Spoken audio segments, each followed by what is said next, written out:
O ectoplasma, como nós vimos, é chamado, ele que dá origem aos efeitos físicos, mas também à mediunidade curativa.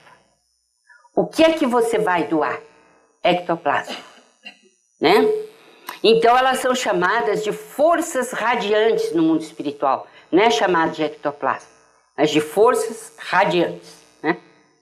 E para que você tenha, por exemplo, a doação dessas energias no passe, você pode estar desdobrado ou não, você pode ter ou não dissociação das forças anímicas. Às vezes essa dissociação é pequena, então a quantidade de doação de ectoplasma é menor. Quanto mais forças radiativas tem a pessoa, mais ela consegue do ponto de vista da cura espiritual, né? Então, essa dissociação das forças anímicas, quando ela é intensa, e a grande produção de ectoplasma, pode se dar até cirurgias curadoras por parte dos espíritos presentes. Lá em Uberaba, por exemplo, a Sheila produzia um material, né, tipo assim um colar, mas um colar com bolas grandes, eram bolas de ectoplasma. E aquilo era colocado no colo da paciente, por exemplo, que estava com câncer e que o Chico quis tratar lá em Uberaba, e ele estava sendo um dos principais doadores desse ectoplasma. Depois você via essas bolas entrarem dentro da pessoa e desaparecerem. Então, conforme a quantidade de ectoplasma, é também maior a dissociação das forças anímicas, né? Mais coisas os espíritos podem fazer. Daí o preparo que o médium de curas precisa ter no dia, principalmente, né? Assim, continência verbal, continência para não irritabilidade, para ter um clima bom, de respeito, de honestidade de tarefa, de veracidade, tudo isso para que o trabalho transcorra dentro da normalidade e principalmente ele tenha forças para o equilíbrio de doação. Nós precisamos desse equilíbrio para doar, né? O que são os passes, senão transfusão de energias psíquicas intensas que se dão, né, de um encarnado para outro encarnado, mas também mantendo nessa doação a influência dos espíritos superiores que se imiscuem na doação das forças radiantes para aumentar a eficácia do tratamento. Daí a necessidade do médium passista levar uma vida de dedicação, de sacrifício, né, de continência, né, e principalmente de aprimoramento moral.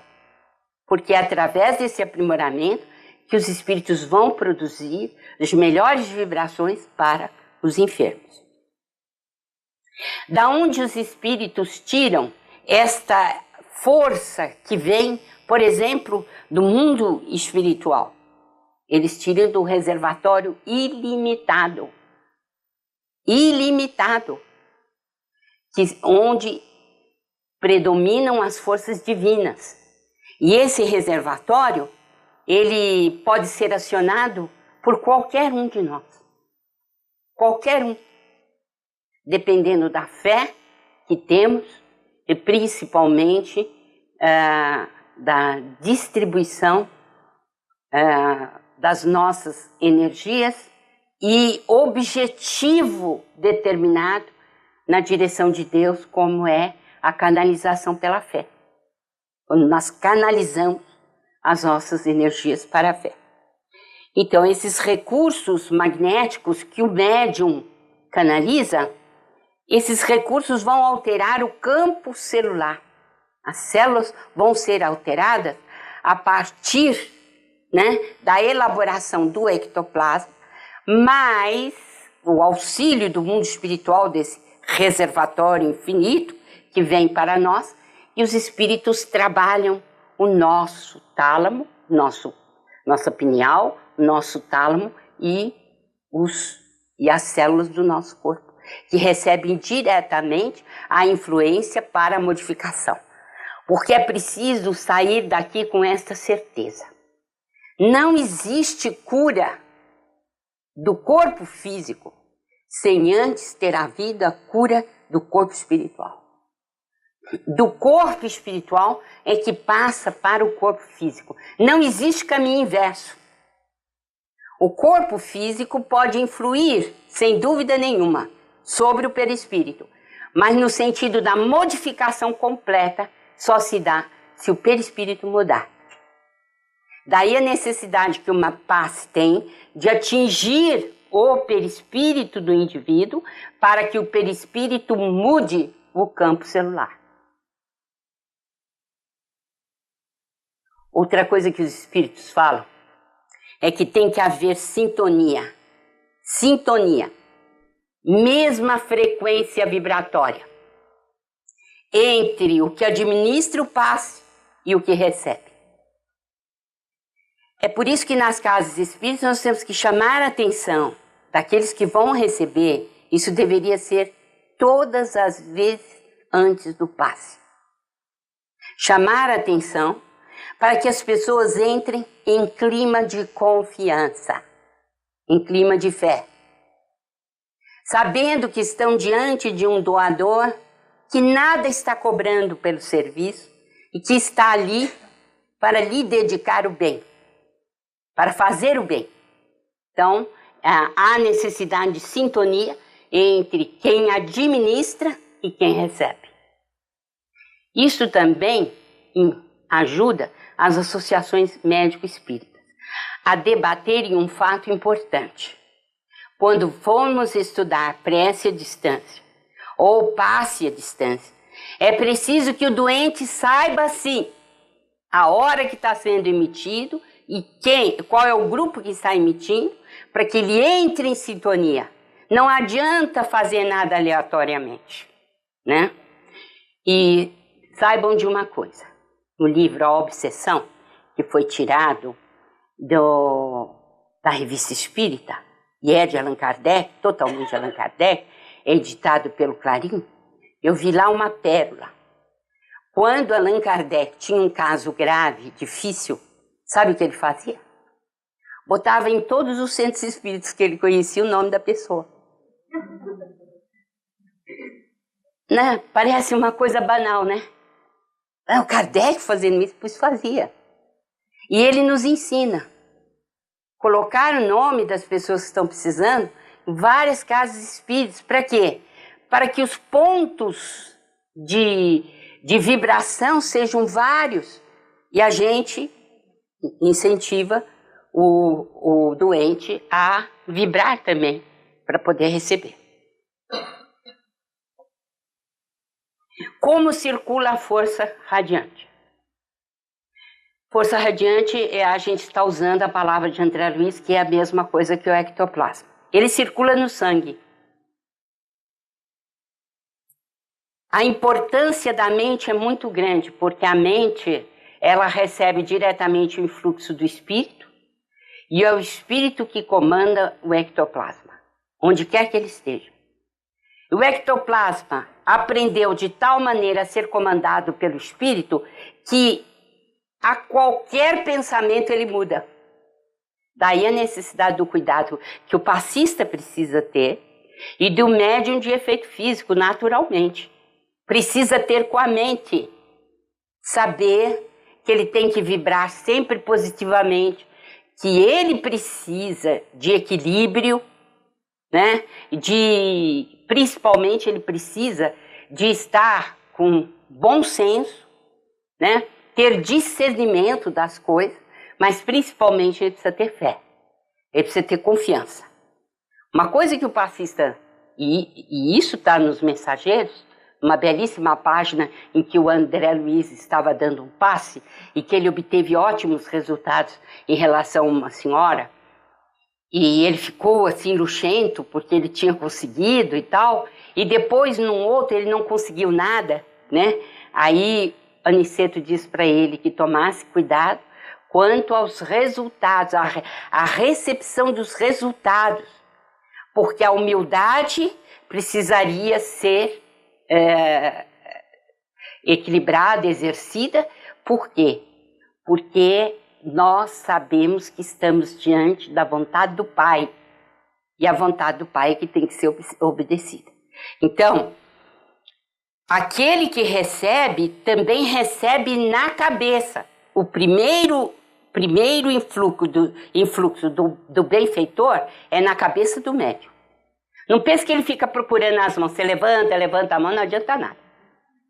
Não é. Pode levantar se você quiser, nada contra. Mas o espírito atinge diretamente a sua cabeça de passista, em primeiro lugar. Porque se não houver adesão da sua mente para o trabalho, não vai adiantar nada. Então, primeiro lugar da força radiante do espírito que te acompanha é na cabeça, né? E depois, aquele que recebe também recebe na cabeça. Por quê? Porque se ele não tiver adesão do coronário, não adianta nada. Não há distribuição da força, né? Nós podemos até chegar com a mão em determinada altura onde a pessoa está precisando, sem problema nenhum. Mas inicialmente a pessoa recebeu na cabeça. E aqui eu trouxe uma sentença do Aulus que é muito importante, né? A oração é prodigioso banho de forças, tal a vigorosa corrente mental que atrai. Realmente, né? Se nós aprendermos a orar, nós nos transfixaremos da terra, descobriremos esse reservatório do infinito, onde Deus tem as melhores vibrações para nos dar, e nós carrearemos essas vibrações para nós. Então é um banho prodigioso, né? De bênçãos que vem do mais alto através da oração. Como desenvolver a capacidade radiante? Nós queremos dar paz, queremos ajudar. O que é que os espíritos nos aconselham? O que é que eles nos dizem? Que é preciso equilíbrio no campo das emoções. Em primeiro lugar, você precisa equilibrar-se. O que é prejudicial? Um sistema nervoso esgotado, você cultivar a mágoa, a paixão, a inquietação, o excesso de alimentação, substâncias tóxicas. Substâncias tóxicas nem se fala, porque o prejuízo das células é imenso e a liberação de ectoplasma praticamente não se dá, não pode se dar devido aos problemas diversos que ocorrem quando essas substâncias tóxicas exigem, por exemplo, que sejam repelidas pelas células, exigem um metabolismo intenso e a gente perde o quê? Perde energia para fazer isso. Então não há doação, né? O que o médium passista precisa fazer? O seu autoaperfeiçoamento através do estudo e da reforma íntima. Sim, aqui eu respondo àqueles que dizem, não, mediunidade não precisa de nada moral. Sim, não precisa. Ela não precisa. No entanto, se o médium quiser ser um médium ostensivo, com construtividade na sua ação, ele precisa sim ser moralizado. Ele precisa sim de reforma íntima, porque como nós já vimos o pensamento, como ele se modifica, que é a base de toda a mediunidade, na caridade. O pensamento, ele não se ilumina se não for pela bondade, pela caridade, pelo amor, por tudo aquilo que a gente desenvolver de bom, né? Bem, outra coisa aqui que eu já toquei quando falava, na expectativa humilde. Isto o Aniceto fala para o André Luiz. Você tem que ter expectativa humilde. O que ele quis dizer com isso? Que se a cura é lenta, ou rápida, não importa. Porque não é você que está promovendo a cura. Você não sabe nada de cura. Né? Uma vez perguntaram, Chico, se ele saberia dizer o que era a mediunidade. Ele falou assim, é a mesma coisa que você perguntar para a laranjeira como é que ela dá a laranja. Ela não sabe.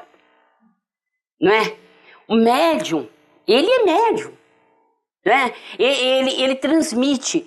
Só que o poder não está nele. Ele é intermediário. Então, o que nós temos que debater na casa espírita e entre nós, entre aqueles que são médiuns, é que a expectativa tem que ser humilde. Vamos orar, vamos ter confiança, vamos esperar a vontade de Deus. Não é isso que a gente tem que fazer? Não, mas se você diz assim, eu vou tomar conta, não se preocupe, como eu já vi. Não se preocupe, pode entrar, vou tomar conta. O que é isso? Ninguém toma conta de cura, não é? Mas, por incrível que pareça, essa expectativa nem sempre é, né, vamos dizer assim, respeitada na casa, né? Então a pessoa acha que ela tem mesmo poder. E aqui vem algo que está nos domínios da mediunidade, mas nós não deveríamos esquecer. Conrado, que é um dos passistas no mundo espiritual, ele, conversando com André Luiz, ele diz o seguinte, olha, nós aqui fazemos parte de uma cadeia. Então, eu já disse para vocês da teia, né? Da teia enorme em que nós estamos todos submersos, como pequeninos fios nessa teia. Muito bem. Ele diz o seguinte, nós somos elos de uma cadeia. Mas nós somos tomadas elétricas num canto escuro da sala. Por nós passa a força, mas nós não somos a força. Essa é a expectativa humilde que a casa espírita precisa ter. O médium passista, o médium de cura, seja lá qual for, ele precisa ter, olha, a força passa por mim, mas eu não a tenho.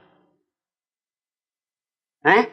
Então, é importantíssimo para o médium passista que ele tenha ideia desse concerto, desse conjunto, dessa teia, e que ele faz parte dessa teia. Só de fazer parte dessa teia, você já fica feliz, porque você faz parte, não é? Mas os resultados não lhe pertencem, né? E como eu disse, né? Não adianta a gente levantar a mão para o céu para dar o passe. Respeito quem faz. Né? Não quero discutir aqui métodos e maneirismos, etc. no passe, porque isso não vale nada. Sinceramente. Se você ler a coleção do André Luiz, você vai ver que os passes não, que os gestos não influenciam nada. Nada. Agora, quando os espíritos colocam a mão sobre nós, eles colocam a mão sobre a cabeça. Embora você estique os braços, eles colocam na cabeça. É a mesma coisa em relação à doação. Nós vamos doar, não é? Estamos aí abertos para doar. Quem é que vai garantir a cura? Só o Pai Celestial. Nós não temos nada a ver com isso.